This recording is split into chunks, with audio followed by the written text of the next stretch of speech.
satu aja. Kalau pakai ini, kalau mau pakai ini ya ini gitu. Jadi jangan dua-duanya dipakai gitu. Jadi yang pertama adalah kita lakukan inform konsen ke pasien, ibu ini saya akan melakukan pemeriksaan pada bola mata, apakah ibu bersedia gitu ya. Nah setelah itu baru nanti kita lakukan pemeriksaan. Nah kalau bagi yang pakai kacamata, kacamatanya tetap dipakai ya, karena kalau kacamatanya dilepas blur sama aja gitu ya. Tapi kalau pemeriksaannya pakai kacamata nggak perlu dicopot gitu. Tapi kalau pasiennya pakai kacamata ya kacamatanya harus dilepas gitu ya.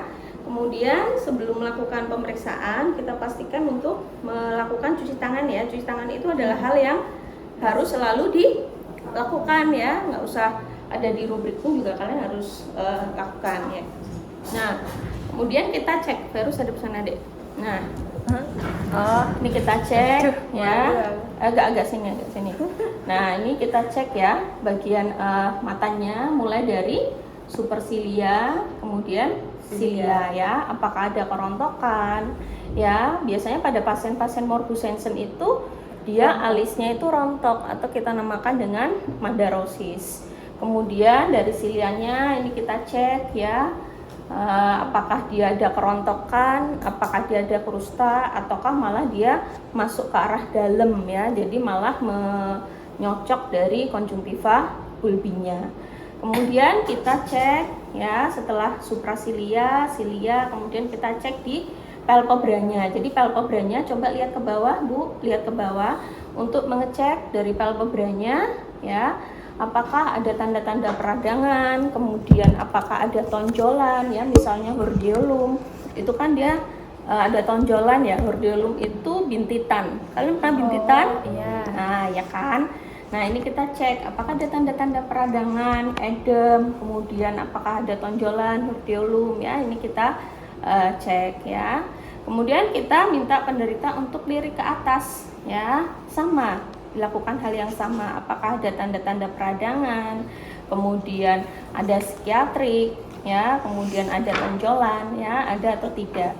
Nah setelah dari palpebra ini selesai, maka yang selanjutnya adalah kita mengecek dari konjungtiva dulu. Konjungtiva itu ada konjungtiva apa tadi? Palpebra, fornix konjungtiva, dan konjungtiva bulbi. Jadi kalau digambar konjungtiva tarsal itu yang melingkupi palpebra. Jadi ini adalah palpebra bagian luar. Nah ini adalah konjungtiva palpebra ya. Kemudian nanti dia akan balik lagi ke sini ya. Ini dia akan menutupi dari sklera kita ya. Yang ini dinamakan dengan konjungtiva bulbi. Nah belokan ini namanya adalah fornix konjungtiva. Nah ini biasanya kotoran atau apa tuh kadang-kadang masuknya tuh ke sini. Makanya kita harus buka gitu ya kelopaknya. Nah, untuk konjungtiva ini nanti kita cek ya konjungtiva palpebranya. Nah, ini kita cotton bud di sini, kemudian kita balikkan. Ikuti Pak. Nah, gitu. Nah, ini sembari kita cek ya, apakah dia ada tadi ya tonjolan-tonjolan ya permukaannya ya. Ini kita cek. Nah, ini yang dinamakan dengan konjungtiva palpebra ya. Coba Pak, coba tutup mata kembali. Nah, kita periksa kanan dan kiri. Kalau kalian tidak pakai cotton bud maka akan susah. Jadi ini kita tekan di sebelah sini, kemudian baru nanti kita balik ya. Itu namanya konjungtiva palpebra. Nah, pada saat ngecek konjungtiva palpebra, kita juga tadi ngecek di fornix konjungtivanya kira-kira ada nggak benda asing yang menempel di situ ya. Kemudian kita cek konjungtiva palpebra yang bawah, kita minta untuk cek ke atas. Silakan Ibu lihat ke atas. Nah, ini ya, kita cek konjungtiva palpebranya, fornix konjungtiva. Jadi fornix konjungtiva itu letaknya di sini, Dek. Jadi setelah dia dari konjungtiva palpebra, dia balik. Nah, ini adalah konjungtiva bulbi. Nah, konjungtiva bulbi ini yang putih ini, yang dia menyelimuti dari sklera, bulbus oculi gitu ya. Nah, setelah kita cek ya, sama ya, tadi permukaannya, warnanya ya, ada tonjolan atau tidak ya, gitu. Kemudian kita ke arah sini ya. Jadi kita cek di skleranya ya, atau konjungtiva bulbinya. Jadi sklera itu yang warnanya putih itu ya, apakah ada yang namanya pinguicula sama pterygium ya. Jadi kalau pinguicula itu ada titik ya di sini, biasanya di daerah medial. Kalau pterygium itu seperti ada selaput mulai dari nasal ke sini gitu. Nanti kalian cek ya, lihat gambarnya, namanya pterygium ya. Kemudian nanti kita cek apakah ada injeksi ya, injeksi silier atau injeksi konjungtiva ya, atau mix injection gitu ya. Kemudian setelah itu nanti kita cek di korneanya ya, korneanya jernih atau tidak. Ini korneanya jernih, coba lihat ke depan Bu ya, korneanya jernih ya. Nih korneanya tidak ada infiltrat, tidak ada ulkus. Biasanya kalau ada ulkus, warna korneanya itu akan keputihan gitu ya. Keruh gitu. Bukan keruh, tapi harusnya jendela itu kan biasanya jernih ya, maka dia akan ada bagian yang agak buram di situ gitu ya. Bahkan kalau ulkus kornea yang dia sampai parah itu, sampai dia itu ada sebagian epitel dari korneanya yang dia rusak gitu ya, warnanya putih gitu. Jadi kalau ada orang dengan ulkus kornea itu biasanya di korneanya itu kayak ada putih gitu ya. Kemudian setelah dari kornea ini kita cek ya jernih, kemudian kita cek dari kamera okuli anterior. Caranya adalah dari samping, dari posisinya dari oblik ya. Coba lihat ke depan. Nah, maka ini kita akan cek kedalaman dari kamera okuli anterior. Normalnya kedalamannya itu sekitar 3 mm ya. Jadi kalau kurang dari itu berarti COA-nya dangkal, kalau lebih dari itu berarti COA-nya dalam gitu ya. COA yang dalam biasanya bisa terisi, misalnya ada darah ya, hifema namanya, kemudian ada pus, namanya adalah hipopion. Nah, kemudian kalau kita mau nyari efek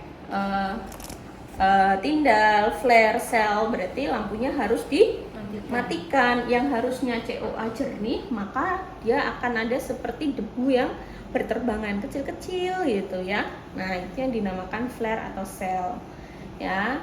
Kemudian setelah COA dinilai, maka kita nilai dari irisnya. Jadi iris itu warnanya itu adalah, kalau pada orang Indonesia tuh warnanya coklat tua ya, coklat tua ya.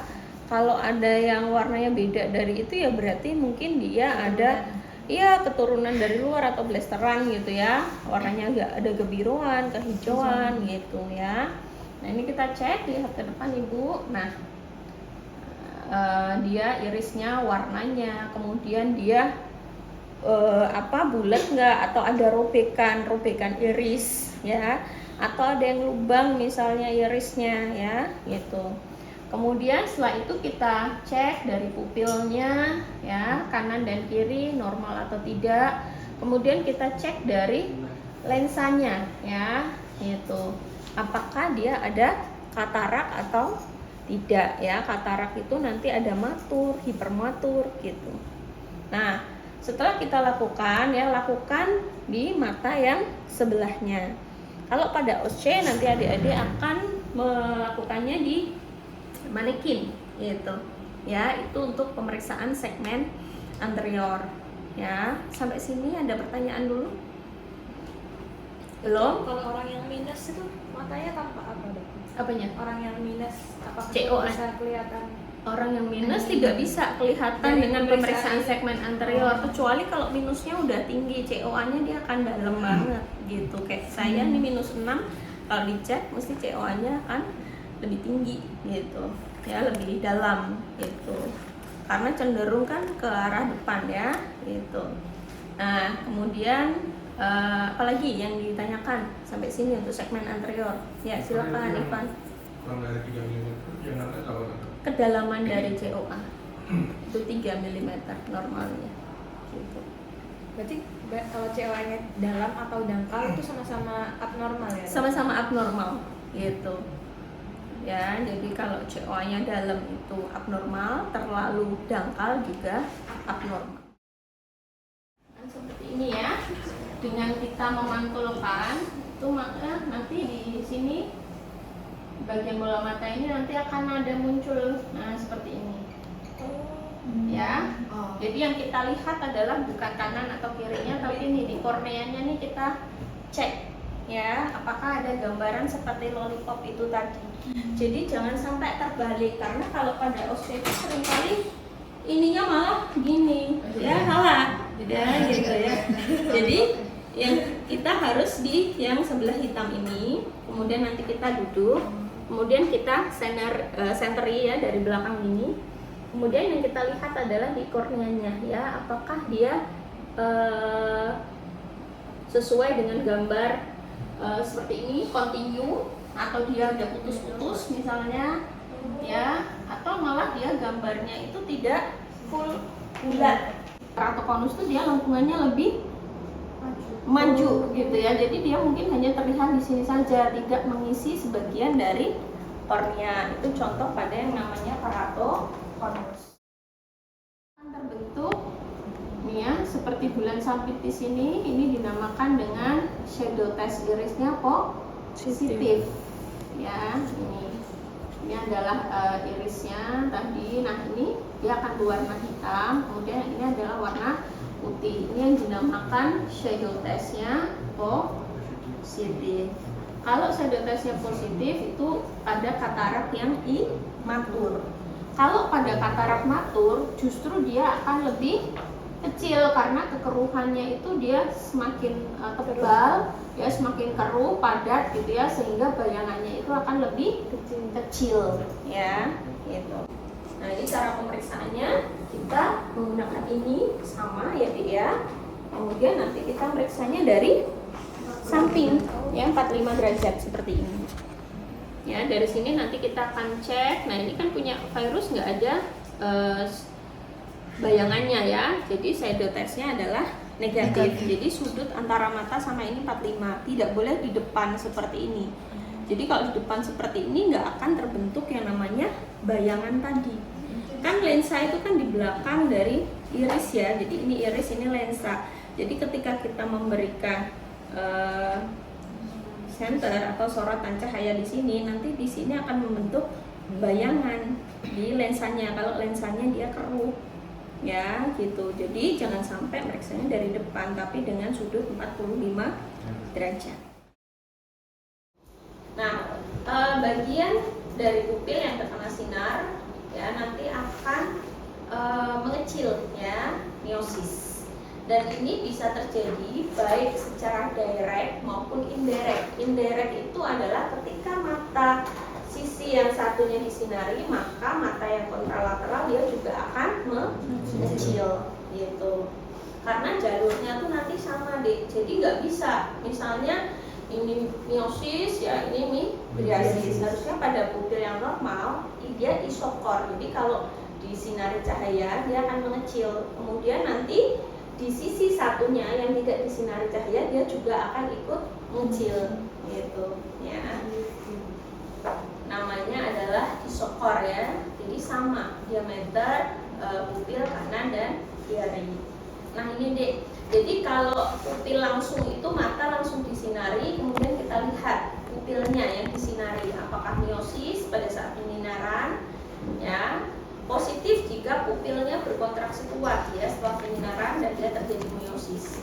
Tapi kalau refleks pupil tidak langsung ya, mata disinari, diusahakan sinar yang masuk itu tidak masuk ke mata yang lain. Biasanya kita tutup di tengah sehingga mata yang sisi sebelahnya itu tidak terkena cahaya. Nah, dia harusnya ikut mengecil gitu ya. Coba Pak diletakkan ya, coba Bu diletakkan seperti ini. Nah, kita cek ya. Nah, dia akan miosis ya. Nah, ketika miosis ini harusnya sisi yang satunya juga ikut miosis. Nah, ini yang dinamakan pemeriksaan pupil secara langsung. Jadi ketika disenteri mata ya, maka yang kita lihat adalah mata yang kita senteri. Itu namanya pemeriksaan langsung. Tapi kalau tidak langsung adalah tadi ya. Jadi ketika kita memeriksa sini miosis ya, maka yang sebelah sini juga ikut miosis. Itu yang dinamakan tidak langsung gitu. Nah, ini adalah jarasnya ya Dik ya, aferen. Jadi kalau ada kerusakan jalur saraf aferen, maka pada salah satu matanya yang sisi kontralateral tidak akan terjadi miosis gitu yang tadi saya sampaikan. Nah, ini yang dinamakan RAPD, Relative Apparent Pupillary Defect ya, atau refleks Marcus Blum. Jadi sama tadi, lihat ukuran kedua pupil sama besar ya. Kemudian mata disinari ya, diusahakan tidak masuk ke yang lain. Kemudian mata yang tidak disinari ya, apakah terjadi midriasis atau tidak. Kalau terjadi midriasis saat penyinaran, ini yang dinamakan adanya defect pupil aferen. Ini kita letakkan di tengah, kemudian kita sinari sisi yang sebelah kiri gitu. Maka tadi kalau yang refleks Marcus Blum tadi, ketika kita swing ke sini malah dia jadi midriasis. Berarti dia ada defect aferen pada pupil gitu. Ya, jadi langsung di swing ke sisi yang kontralateral. Ada pertanyaan? Bisa tahu dulu, berarti kan tadi harus di, misalnya kita mau cek yang kiri ya, kan dari kanan dulu, tapi miosis yang ini. Miosis yang kiri. Yang Normalnya yang kanan juga akan terjadi miosis. Tapi kalau ada defect aferen, dia tidak terjadi miosis, justru dia akan malah midriasis. Berarti yang habis dari sini terus langsung di swing ke sini. Iya, langsung di swing. Berarti nggak kayak indirect ya dokter? Kalau yang indirect kan sama. Cuman yang indirect itu kan pada mata yang sehat dia akan sama-sama terjadi miosis.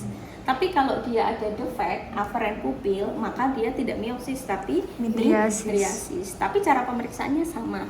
Jadi satu pemeriksaan bisa Satu pemeriksaan bisa dua hasil gitu ya.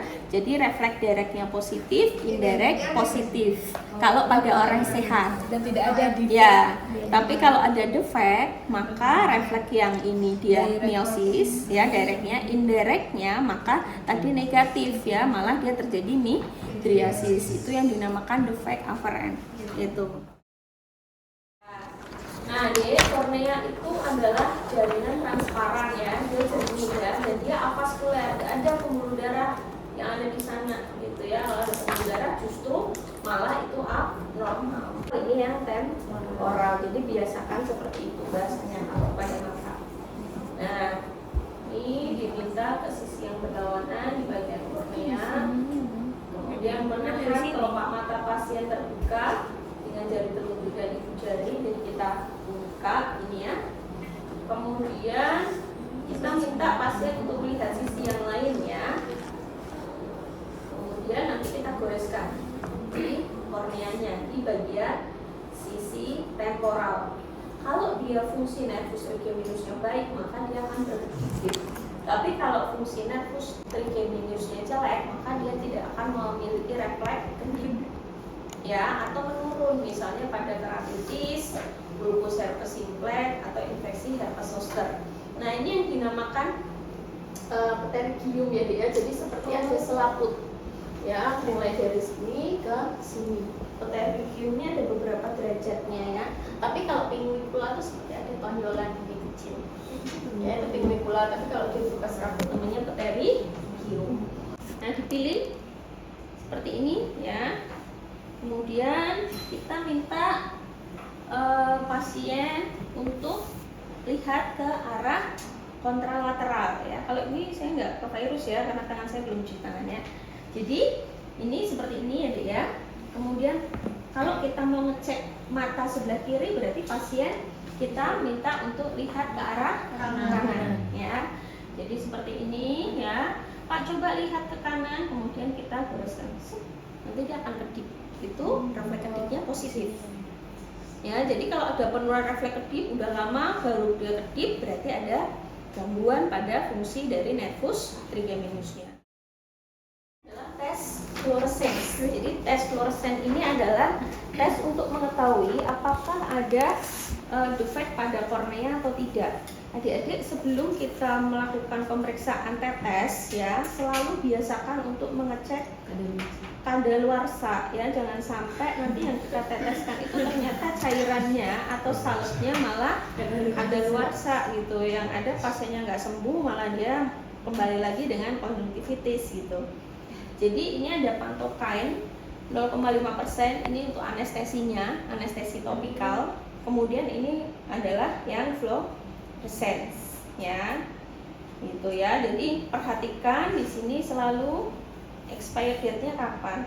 Oh ini baru ya 0527 ya, berarti dia bulan 5 2027. Kemudian yang pantokainnya ini bulan Mei 2026 ya, berarti tidak expired. Nah ini boleh kita pakai. Ini kita memakai fluorescence ya, jadi untuk mengetahui apakah ada kerusakan epitel di kornea. Seperti tadi yang saya sampaikan, jadi misalnya dia ada defect kornea, itu dia sampai kadang-kadang rusak epitelnya ya. Kadang-kadang ada epitelnya yang dia robek terus melting ya, jadi isi cairan di dalamnya itu dia keluar gitu. Nah nanti kita ngeceknya dengan fluorescence ini. Kemudian obat tetesnya pakai pantokain. Kita tetesi ya seperti ini ya. Kemudian kita tunggu dulu ya. Dikasih jeda gitu. Ini kasih jeda biar bekerja dulu anestesi topikalnya ya. Kita boleh ngapain dulu ya, nyiapin alat-alat dulu atau gimana ya. Setelah itu baru kita kasih tetes fluorescennya. Cukup satu tetes deh, jangan sut gitu ya. Nanti kuning kehijauan semua ya. Jadi cukup satu tetes ya. Kemudian nanti dia akan menyebar sendiri. Kemudian kita lihat setelah kita membaca ya, kemudian nanti kita ambil spet, kita ambil aquabidesnya ya, sekitar 5 cc cukup ya. Needle-nya jangan dipakai deh, karena nanti nanti malah nojos gitu ya.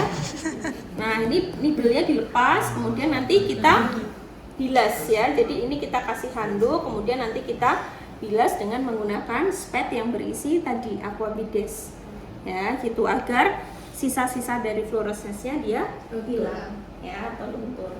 Nah setelah kita cek ya, nanti akan seperti ini deh bentuknya ya. Jadi setelah ditetes pantokain, nah ini defect pada kornea deh, maka di sini akan terlihat ya fluorescence-nya warnanya kuning kehijauan ya pada kornea. Kalau terdapat kuning kehijauan, nah ini jelas ya, kalau ini kan agak kabur ya, ini juga sudah disebut dengan infiltrat gitu ya, meskipun ini agak kabur gitu. Harusnya jernih tapi ada warna kuning kehijauannya. Nah itu yang disebut ada defect pada kornea ya. Tapi kalau mulus nggak ada defect, ada warna kuning kehijauan, berarti negatif gitu. Nah ini ada yang ulkusnya bentuk seperti ulkus geografik ya, pada ulkus dendritik. Nah ini ya, ini ada defect di sini ya, kelihatan. Nah ini jangan banyak-banyak, karena sebab kalau banyak-banyak nanti bentuknya kayak gini deh, matanya kuning kehijauan seperti ini. Nah kalau sudah dilihat ulkusnya ya, apakah ada kuning kehijauan atau tidak defectnya, kemudian kita tidak. Kalau fistel itu kan bahasa anatominya lubang ya, jadi korneanya lubang. Apakah ada kebocoran pada kornea atau tidak? Gitu ya. Dasarnya adalah jadi kalau ada perforasi itu berarti dia bocor gitu ya. Ada perforasi kornea sehingga bilik mata depan kamera okuli itu jadi dangkal. Nah ini yang tadi ditanyakan, loh kalau dangkal itu juga abnormal gitu ya. Harusnya misalnya ada jeda, tapi kadang-kadang irisnya itu nempel ke korneanya, akhirnya COA-nya dangkal ya gitu. Nah kenapa kok tadi warnanya bisa hijau? Karena humor aqueous itu dia sifatnya alkali, sehingga warna fluorescennya bisa jadi hijau. Ini adalah kertas fluorescence, Dek. Ini ada bagian orange, ini ada bagian putih. Nah, yang orange itu nanti kita basahi dulu. Jadi ini kita buka, ya kita buka. Kemudian, ya ini yang oranye ini nanti kita basahi dengan menggunakan aqua bides. Ya, kita basahi. Kemudian nanti ini kita ambil. Ini belum saya buka dulu ya, karena saya belum cuci tangan ya. Jadi nanti ini kita ambil, kemudian kita letakkan di sini, di bagian fornix inferior. Ya, jadi orange-nya ini nanti kita taruh di fornix inferior selama berapa detik? 20 detik.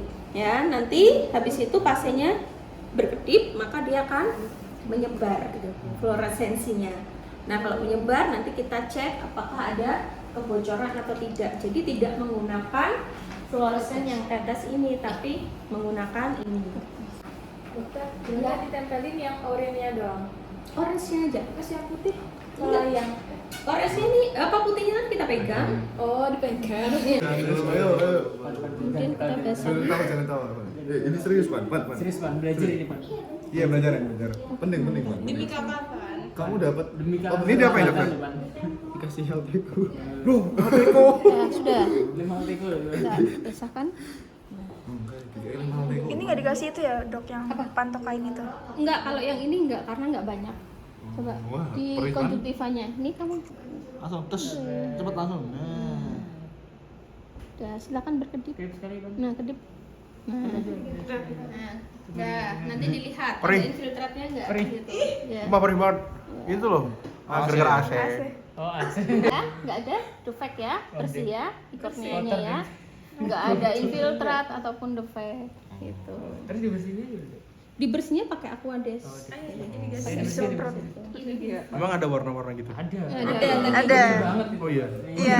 Nggak boleh terlalu banyak ya, karena kalau pakai tetes dia akan banyak sekali. Tapi kalau ini dia minim sekali sehingga tidak terlalu ini kan menyakiti pasien ya. Jadi ini tuh sudah ada fluoresensinya, tinggal kita tempelkan aja. Nah, kalau memang ada bintik kuning ya, nanti dilihat berapa munculnya bintik kuning ya. Tadi seperti yang ada di buku petunjuk praktikum ya.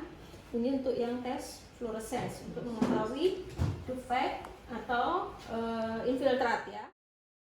Pemeriksaan fluoresens pada fungsi lacrimal. Jadi ini pakai tetes ya, pakai tetes. Kemudian nanti lubang hidung yang akan dites itu nanti ditutup dengan kapas ya. Ini dengan menggunakan kapas ya. Jadi kapasnya itu kita minta untuk kita masukkan ke bilik hidung yang mau akan kita cek. Dua-duanya jangan disumpel loh ya. Malah nanti nakut-nakutin kalau disumpel semuanya. Ya, jadi misalnya kita mau ngecek yang kiri nih, berarti yang sini kita tutup dengan menggunakan kapas. Ya, caranya sama tadi dibantu kain ya, kemudian ditetes fluoresens matanya. Kemudian pasien diminta untuk melakukan tes falsafa. Jadi ini tadi yang disumbat dengan menggunakan kapas, dia suruh sisi. Gitu. Maka nanti kalau fungsi lacrimalnya baik, maka fluoresensinya akan jatuh ke kapas.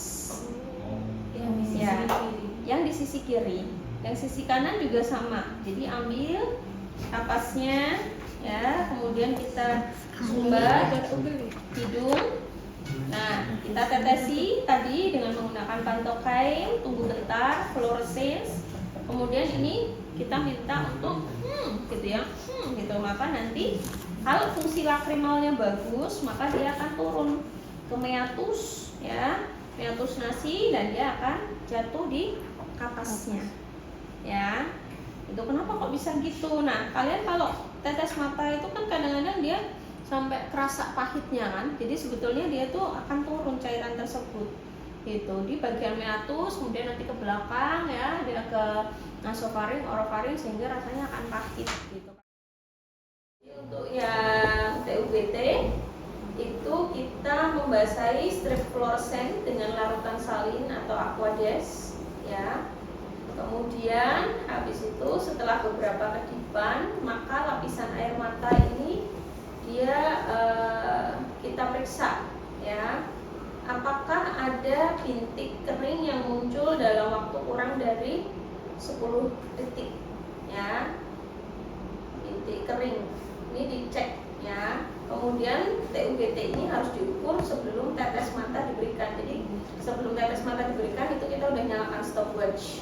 Kemudian setelah itu nanti kita cek apabila sudah ada bintik kering yang muncul dalam kurang waktu 10 detik, maka itu dianggap abnormal.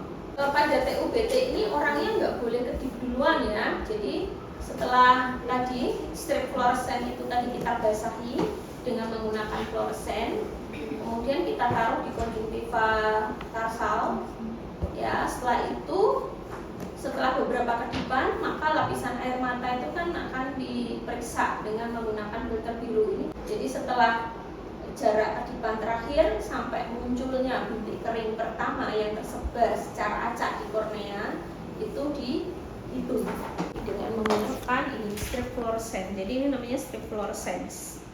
Nah ini kita kasih Aquades atau NaCl sama yang ada di kuning.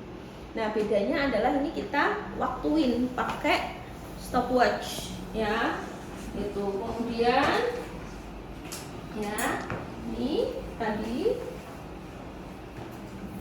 setelah kita basahi, kemudian habis itu nanti sama ya kita letakkan di konjungtiva tarsal ya. Nah mulai sejak ini kalian harus nyalakan stopwatchnya. Nah ya masukkan, kemudian kedipan pertama. Nah udah kedipan pertama aja, nggak boleh kedip lagi. Ya nggak boleh kedip lagi. Makanya pemeriksaan TUBT itu kadang sampai 2 kali 3 kali, karena setelah kedipan pertama orangnya nggak boleh kedip lagi. Nah fluoresnya nanti dia akan nyebar ketika sudah mulai ada bintik kuning di korneanya. Nah itu sudah kita interpretasikan berapa detik waktu yang dibutuhkan. Itu paham? Jadi sampai muncul bintik kuning yang tersebar merata di kornea. Kalau dia kurang dari 10 detik maka dianggap abnormal. Nah, kalau tes SIMAR kita menggunakan strip ini. Nah, ini ya. Beda. Ini ada ukurannya. Nah, air mata tuh normalnya nih ya sampai 15.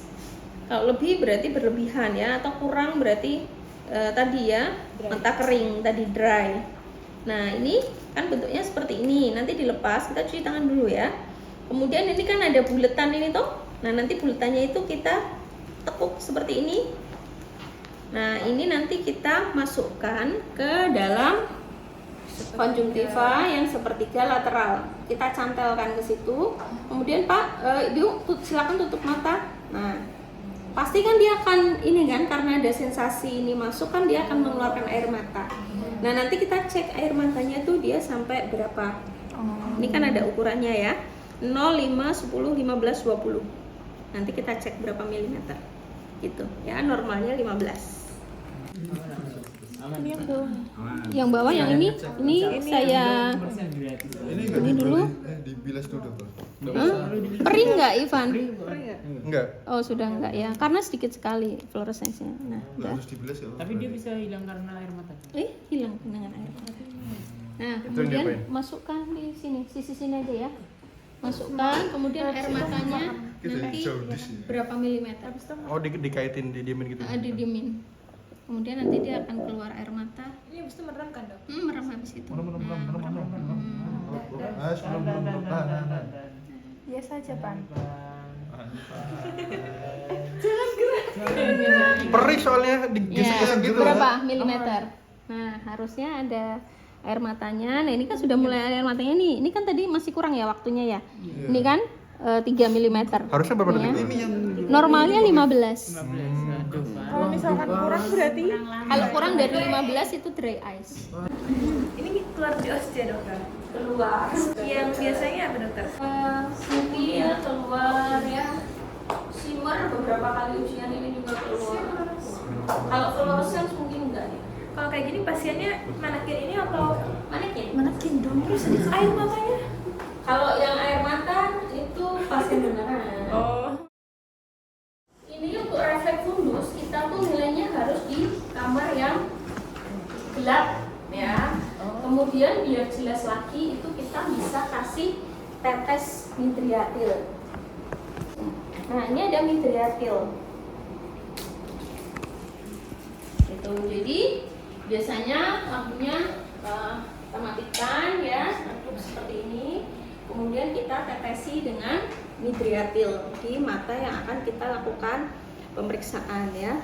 Ini juga satu tetes saja deh, jangan banyak ya, karena kalau banyak-banyak pupilnya kan gede, nanti dia nggak bisa pulang, nyasar kemana-mana nih nanti dia ya, gitu. Karena kan cahayanya masuk semua tuh, kalau pupil kan gini kan, maka cahaya masuk kan dibatasi. Tapi kalau kalian kasih midriatil itu jadi gede banget ya, jadi semua masuk, yang ada dia silau, nggak bisa jalan gitu ya, gitu. Jadi ini kita tetesi ya dengan menggunakan midriatil ya. Satu tetes saja cukup, biarkan sampai pupilnya midriasis. Nah, setelah pupilnya midriasis baru kita cek dengan menggunakan siaskopi ini. Jadi jangan sampai terbalik ya. Kemudian seperti ini kita pantulkan ya, kemudian kita lihat pupilnya. Warnanya akan merah. Ya. Dokter, berarti kalau Ya. misal pakai midriatil, dia meskipun disenterin, dia tetap midriasis ya? Dokter? Tetap midriasis. Kan senternya Oh nggak di iya, sini. oh iya, iya. Tapi senternya kan di belakang kan. Iya. Jadi cerminnya yang memantulkan. Jadi cerminnya yang untuk melihat ya warna pupilnya itu merah jingga atau tidak. Jadi pemeriksaan tekanan bola mata atau istilahnya adalah TIO, tekanan intraokuler. Ya, jadi tekanan intraokuler itu normalnya adalah 10 hingga 20 mm Hg. Ya. Nah, di sini adik-adik harus pahami apa yang namanya humor aqueous ya. Humor aqueous itu kan dia dibentuk oleh yang namanya corpus ciliaris atau badan ciliaris. Kemudian nanti dia akan masuk ke kamera oculi posterior, kemudian dia akan melewati pupil dan selanjutnya nanti akan menuju ke kamera oculi anterior gitu. Kemudian selanjutnya dia akan ke arah temporal ya, ke kanalis clamp ya, kemudian nanti akan menyalurkan cairan tersebut ke sistem vena. Nah, kalau pada glaukom maka ada gangguan cairan aliran humor aqueous ini gitu ya, sehingga akan mengakibatkan yang namanya tekanan intraokulernya jadi meningkat gitu. Nah, kalau dia kelainan sistemnya itu ada di kamera oculi anterior dinamakan glaukom sudut terbuka. Tapi kalau akses humor aqueousnya itu di sistem drainasenya ya, kanalis clamp itu tadi dinamakan glaukoma sudut tertutup. Nah, untuk TIO ini itu bisa pakai tonometri shots ya. Nah, ini adalah dinamakan tonometri shots. Alatnya seperti ini. Ini alatnya seperti ini. Nah, bagian ini yang nantinya akan menyentuh kornea kita ya Dek ya. Nah, ini kan kalau kornea kita ini nah seperti ini. Misalnya bagian kornea sebelumnya pasien ditetesi dengan pantoken terlebih dahulu ya. Setelah beberapa menit kemudian kita menggunakan ini. Nah, di sini ini ada skalanya ya yang menunjukkan berapa sih TIO-nya. Nah, kemudian nanti diletakkan di korneanya tepat. Nah, nanti dia jarumnya akan menunjuk ke berapa. Nah, itulah yang kita nilai. Ya. Ini. Berarti pasiennya tiduran? Pasiennya tiduran. Pasiennya berbaring, tiduran, ditetesi dengan pantoken, tunggu beberapa menit. Kemudian kita buka matanya ya, kita buka matanya. Ini enggak saya tempelkan beneran ya, jadi kamu bisa takut ya. Ini ya. Jadi ini kita buka matanya. Kemudian kita tempelkan ke korneanya ya, ini. Baru nanti kita cek berapa TIO-nya pakai tonometri shots ini. Jadi di permukaan ini harus di swab alkohol dulu ya gitu. Kalau enggak nanti pasiennya malah jadi infeksi. Ini pasiennya suruh lihat ke atas Pak, jangan kemana-mana, jangan lirik-lirik kanan ke kiri gitu ya. Kalau takut kan pasien malah justru gini, kadang-kadang lirik ke kanan ke kiri. Jadi harus benar-benar lihat ke atas baru kita tempelkan. Nah, nanti kita lihat tadi tonometrinya, jarumnya ya. Amati jarum ya, dia berhenti di angka berapa. Nah, itu yang menunjukkan besarnya TIO ya. Normalnya adalah 10 sampai 20. Jadi kalau lebih dari 20, maka pasiennya bisa kita sebut dengan glaukom. Nah, ini gambarnya seperti ini. Jadi benar-benar ditempelkan di korneanya deh. Ya, ini ditempelkan di kornea, kemudian jarum tonometrinya nanti dia akan bergerak, maka kita bisa mengukur secara kuantitatif dia itu ada berada di angka berapa ya. Bulat-bulatnya itu apa, Dok? Ini bulat-bulatnya itu untuk ini. Jadi ini kan bisa digonta-ganti. Ya. Kalau memang dia ternyata 20 kok lebih berat ya, ini kan jarumnya kan hanya sampai di angka 20. Nah, ini ya. Ini kan di angka 20. Jadi ini nanti bisa kita ganti, ditambahkan ini. Itu untuk yang TIO-nya tinggi sekali ya. Ini bisa kita gonta-ganti di sininya. Jadi kalau dikasih ini kan semakin berat kan. Jadi kalau lebih dari ini berarti dia udah lebih dari 20 ya. Jadi nanti tinggal ditambahkan aja ini berapa, kemudian ditambahkan jarum yang bergerak di sini. Misalnya ini 10, ini ada di 20, berarti dia 30 gitu. Dan ini bisa digonta-ganti ya. Ini ada 10, ada yang 7,5. Kemudian yang selanjutnya ini dengan tonometri digital palpasi. Jadi penderita suruh melirik ke bawah, tapi nggak boleh memejamkan mata deh, karena kalau memejamkan mata itu membuat kelopak mata kita itu semakin tegang. Jadi seakan-akan dia TIO-nya meningkat. Jadi suruh melirik ke bawah aja tanpa menutup mata. Ya, kemudian nanti kita cek. Ya, misalnya coba ibu lirik ke bawah, jangan menutup mata, lirik ke bawah. Jadi posisinya yang satu di dahi, yang satu di sini. Kemudian kita bandingkan. Ya. Ini, coba hadap sini Farus, teman-temannya biar bisa lihat. Nah, ini kita bandingkan. Ketika kita gini, ya, sama nggak kanan dan kiri? Ya, apakah keras, ya, apakah lunak, ya, normalnya dia ini ya. Jadi kanan dan kiri itu imbang. Tapi kalau dipecet itu keras, berarti N+1. Kalau lebih keras lagi, berarti N+2. Kalau lembek banget itu berarti N- berapa gitu ya. Jadi ini tinggal kita ginikan dan ini pasti keluar deh karena gampang sekali. Nah, ini ya. Jadi kita cek ya, ini kita tekan.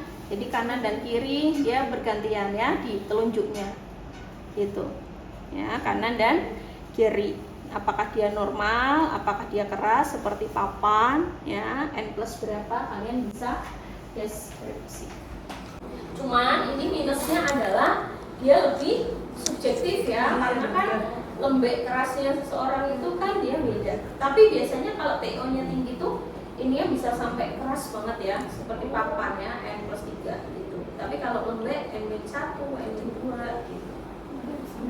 Bisa dengan seperti ini, bisa dengan tadi disandarkan kemudian dicek. Kalau ada corpus alienum, corpus alienum itu bisa macam-macam ya Dek ya. Yaitu benda asing yang memang dia ada di mata kita yang di segmen anterior. Jadi ini adalah eversi kelopak atas, tindakan membalik kelopak mata atas ya tadi. Eversi berarti dibalik ya, konjuktiva tarsal superior atau konjuktiva palpebral yang superior kalau ada benda asing. Karena kalau ada benda asing pasti dia itu ngumpulnya tadi ya. Kalau enggak di fornix sini, di sini. Jadi ini harus diesversi. Ini juga harus diesversi. Kadang ada kerikil ya. Kadang ada logam ya, bisa di sini, bisa di sini. Nah, harus dibalik. Ini juga sama. Kita harus inform konsen, cuci tangan, kemudian kita memakai anestesi topikal. Jadi anestesi topikalnya ya, coba ke atas. Nah, ini kita tetes, kemudian dia minta berkedip. ya, berkedip. Kita tunggu beberapa. Nah, cara mengeluarkannya adalah hanya dengan menggunakan cotton bud.